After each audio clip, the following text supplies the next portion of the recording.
tình con tiếng thố buồn miền Thái lê nghệ trình thành đua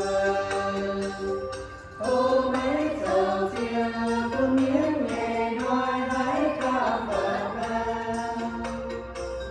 thố buồn tam kê nụ nghề nghề chùa tai thắng yên tìm tỏ nụ nụ nghề nghề sang bia nghề yeah bùa nói trên thế nhàng ngọc có buồn nhàng nhàng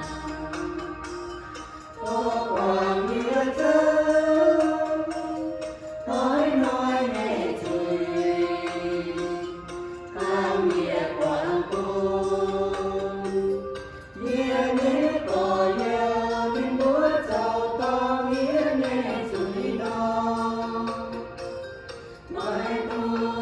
qua sẽ nghèo nghề suy giá theo nghĩa buồn lấy